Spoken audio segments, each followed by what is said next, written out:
exercice polyarticulaire, hein, donc à vocation générale que l'on peut exécuter. C'est donc les tractions à la barre fixe qui peut se travailler aussi très lourd, avec gilet, avec sac. Bon, en ce moment c'est la mode, ils aiment bien se mettre un truc entre les jambes et un gros poids, mais c'est pas obligatoire, hein. Moi je préfère le sac. Pourquoi? Parce qu'il y a moins de déséquilibre possible, moins de possibilités de bouger le bassin, de bouger le dos. On est bien fixe, on ne fait qu'un avec la charge. Je préfère faire un avec la charge. Démonstration de traction en série 10. 5 séries, je prends une prise bien large pour être le plus large possible et je monte la poitrine en premier.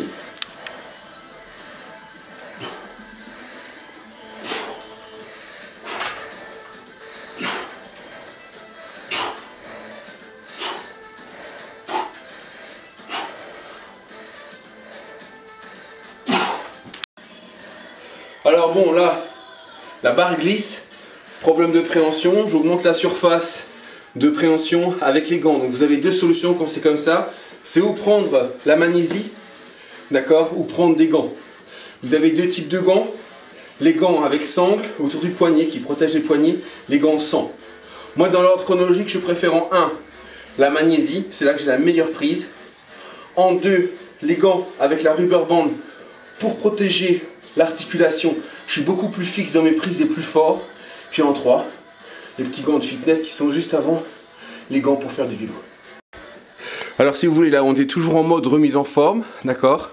Donc c'est traction, remise en forme, d'accord? On est bien d'accord? Nous sommes donc en reprise, donc en mode remise en forme. Voilà. Si ça va pas, il faut rester en haut et faire des tout petits en haut.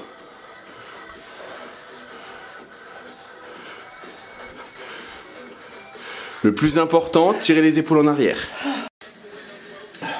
Ok baby, maintenant, donc dernière série de préparation. Donc on fait 2 à 3 séries de préparation sur les tractions.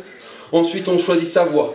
2 voies possibles. La voie, je me prépare pour faire des tractions correctes, pour améliorer mes sensations, améliorer mon rendement, c'est-à-dire la capacité de mon corps à recruter des fibres musculaires par répétition, et je passe à la poulie verticale, ou bien j'attaque tout de suite mon travail en hypertrophie en restant sur la traction libre. Je vous explique toujours, possibilité de surcharger vos tractions libres. Yes it is! Yes it is! To grow! Biceps, yeah! Go. C'est bon? Ouais.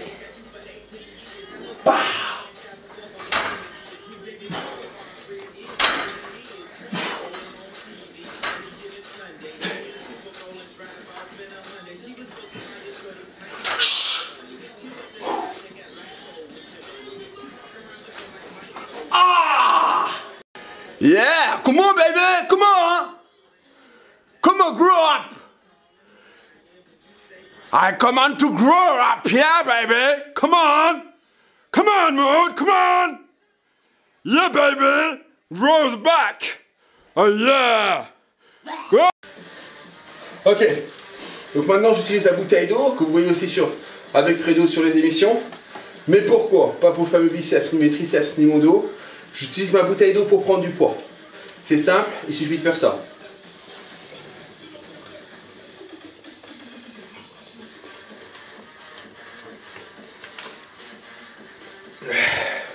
Là, je prends du poids. Et entre chaque série, je fais ça. À la fin, ma dernière série, c'est forcément la série la plus longue. Alors maintenant, ce que je vais faire, la dernière série, bon, aujourd'hui c'est la 4e, demain j'en ferai 5, une série de plus. Alors, pour monter le poids, j'ai plusieurs solutions. Je change mon rythme, je bois plus d'eau entre mes séries et je change mon rythme au niveau de mes répétitions. Personne n'y voit rien et pourtant ma charge monte de série en série. Je ne mets pas de sac, je m'encombre avec rien du tout. C'est du 100% naturel. Donc le rythme est différent. Je descends doucement, je monte explosif pour 6. Quand je suis en forme et quand je serai bien, j'en ferai 10. Hop! Ici, donc on commence. Étirement explosif. Et je bloque. Et je descends doucement. Et je descends doucement. Et je descends. Et je descends.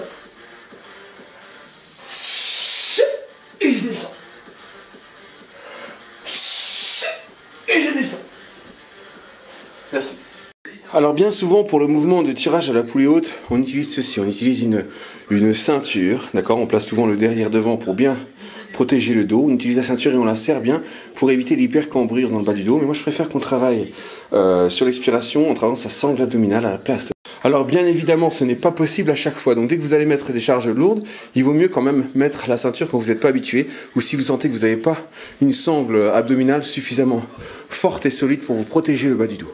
Donc maintenant, Maud va vous montrer l'exécution de l'exercice avec rupture de rythme, comme j'ai fait à la traction barre fixe, mais à la poulie haute, toujours en restant 3 secondes en banc statique pour favoriser le travail de la force et réussir par la suite à travailler les tractions lourdes à la... Et on est parti.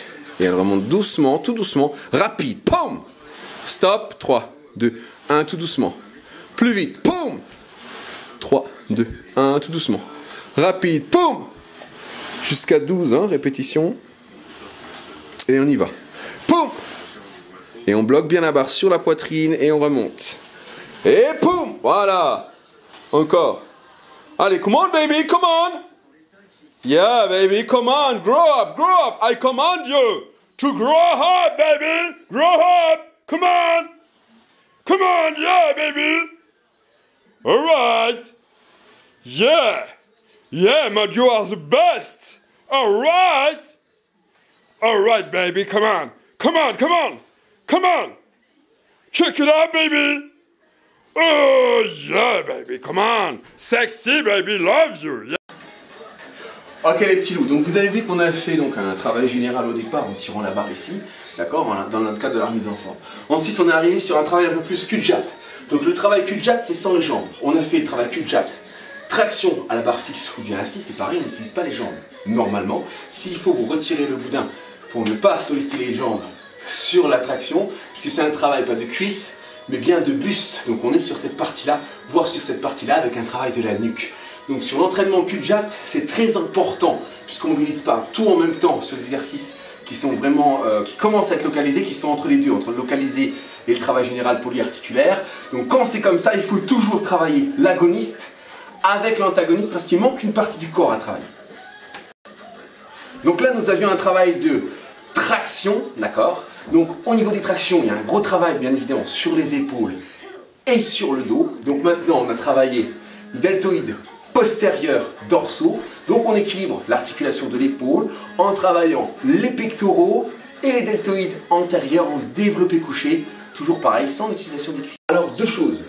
La première, je ne suis pas un petit goré ni un petit porcinet. Alors je mets ma serviette sur les machines. J'appelle ça le respect des machines, le respect de la surface de combat. Ou en d'autres termes, j'installe le tatami. Moi, c'est pas mérite ton repas, c'est mérite ton coup d'eau. Donc, on a la bouteille, ici la bouteille d'eau, hein, c'est le deuxième partenaire très important. Vous avez la serviette et la bouteille d'eau. Donc, je bois toujours un petit coup avant de commencer ma série.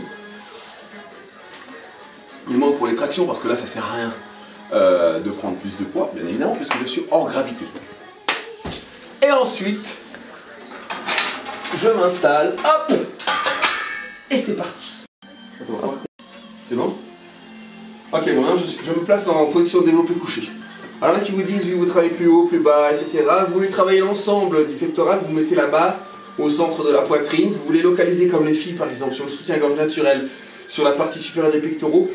Vous passez plus en bas, et pour localiser la barre au niveau du haut de la poitrine. Là, je travaille le haut de la poitrine, d'accord, les pectoraux. Là, je travaille les pectoraux de façon générale. Et là, je vais travailler plus la prise de force sur le bas des pectoraux. Au niveau de la position des pieds, bon, sur la prise de force, les pieds sont au sol parce que la force part du sol. Ils sont ici, d'accord? Et je suis sur le bas des pectoraux parce que je me place vraiment pour avoir la prise avec le plus de force possible. Dans un travail de développement, on relève les jambes pour solliciter plus de travail des pectoraux, plus de fibres au niveau des pectoraux. D'accord? Donc je me place sur le centre, j'inspire et je souffle. J'inspire et je souffle, je coordonne bien le tout et je fais attention que mon fessier soit bien sur une zone plate du banc et pas dans un creux, c'est très important pour limiter les risques au niveau du bas du dos. D'accord? Je souffle et je serre les abdos, j'inspire et je souffle. Toujours une série de 20 à 30 pour bien chauffer et lubrifier l'articulation. Et je souffle. Bien coordonner la respiration, c'est une des clés de la réussite. Et je souffle, je serre les abdos contre le ventre. Je souffle, je serre. Je souffle, je serre. Je souffle, je serre. Le corps doit faire qu'un seul avec la barre. Ici. Et je souffle. Le corps glisse. Et plus j'avance, plus j'accélère pour favoriser la coordination neuromusculaire.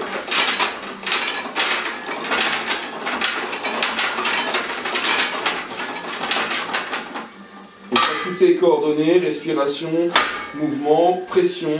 Je suis prêt à attaquer mes séries pour charger. Alors vous voyez que pour les filles, c'est pareil, sauf que bien sûr, on veillera à garder la barre sur la partie supérieure des pectoraux, d'accord, pour ne pas entamer la graisse qui se trouve dans le sein et qui va donc servir pour le travail des pectoraux si on place le travail sur la partie du pectoral, partie faisceau moyen, d'accord. Donc on se placera toujours pour les filles sur le faisceau supérieur du grand pectoral, très important. Pour solliciter le maintien de la poitrine, d'accord, vers le haut, le soutien-gorge naturel, la partie inclinée qui est aussi notée durant les compétitions de bodybuilding chez les hommes comme chez les femmes. Vous voyez qu'au niveau du travail, il y a beaucoup de choses à voir. Là, on voit juste que la base. Sur ces premières vidéos-là, on est dans la phase remise en forme. Donc on ne voit que la base. Ce que pour moi, tout le monde devrait savoir quand il va s'entraîner, c'est des choses de base, basiques. Et bien souvent, dans les vidéos que je vois, il n'y a aucune notion de base. On part tout de suite dans la fantaisie, dans la folichonnerie, dans des exploits extraordinaires que les gens du commun ne peuvent pas atteindre parce qu'ils n'ont même pas les éléments pour les atteindre. À outrance, vous l'avez compris, on s'en fout. On s'en fout royal, on s'en fout complètement de la sèche parce que la sèche c'est pas la vie.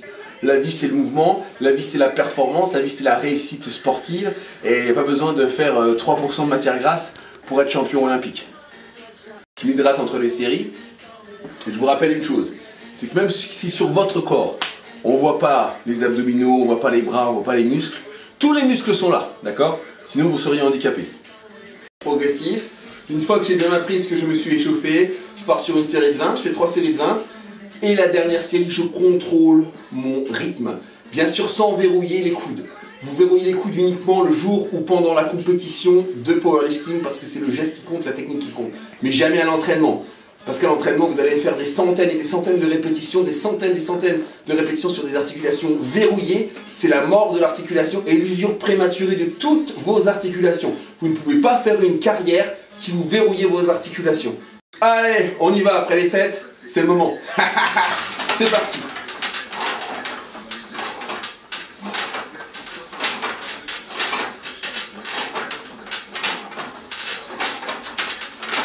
Je garde un mouvement bien régulier et je coordonne ma respiration.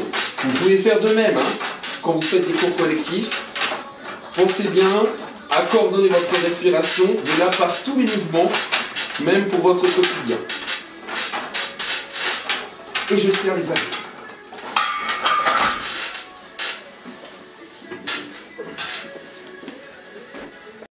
Ok, let's go, baby girl! Alright, baby girl, come on, grow up, yeah! Come on, baby doll! Alright! Alright, Maud, come on, one more, baby! Yeah! Come on, girl! Yeah! Ok, donc maintenant on a encore monté la charge, donc là je monte tranquille, de 10 en 10, je vous dis, je suis toujours en phase de remise en forme. L'adaptation des articulations, du système de synchronisation, il faut tout coordonner, tout synchroniser, c'est comme dans les katas, il y a toute une synchronisation respiratoire, du mouvement, de la tension ostéo-articulaire à travailler avant de commencer à rentrer vraiment dans sa saison et de faire son travail lourd, bien évidemment. Consigne, c'est après 55 ans, normalement il ne faut pas bloquer sa respiration. Pourquoi? À cause de la pression et du retour sanguin, ça peut être mauvais au niveau du cœur et ça peut faire une crise cardiaque. Donc, dans mon cas, je n'ai pas 55 ans, bien évidemment, mais j'ai eu un problème de nez, ok, puisque je viens de me faire casser le nez, donc il faut éviter la pression au niveau du nez. Donc là, je vais travailler en remise en forme, je vais donc travailler sans la pression intrathoracique. Pour diminuer cette pression intrathoracique, je vais garder une respiration continue tout le long. Même quand je suis à l'arrêt sur le mouvement, je continue de respirer tout le long, je ne bloque jamais ma respiration. C'est la condition sine qua non à une baisse significative de plus de 50% de la pression intrathoracique. Le but, ça serait de l'éliminer totalement, mais c'est l'idéal.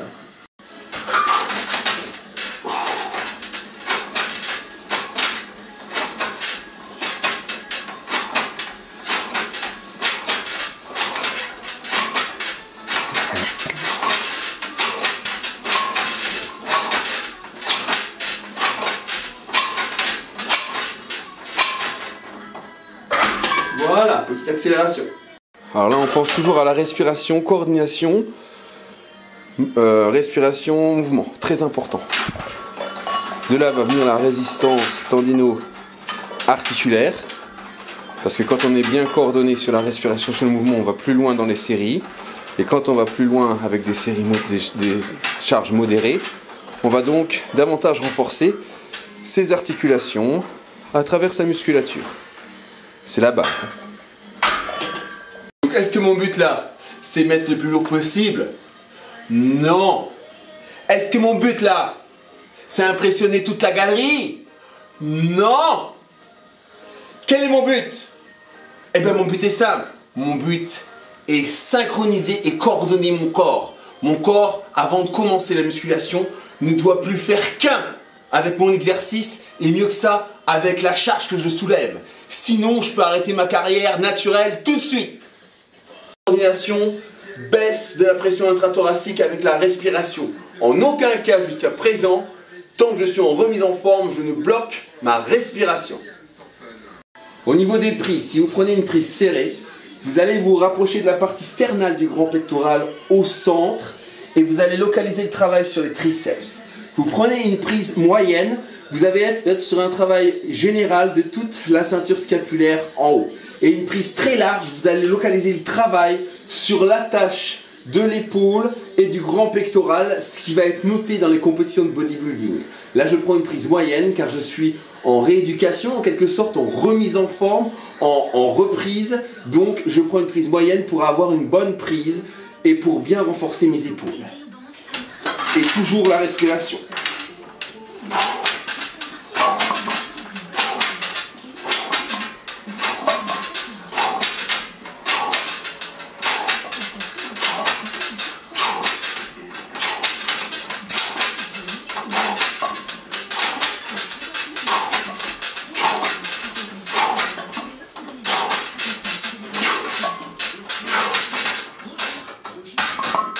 Et voilà. Yeah! Yo, baby! You can do it! You can do it! You can do it! Come on! Come on! Baby! Yeah, baby! One more! You can do it! Come on! Yeah! Come on! Take it up! Yeah!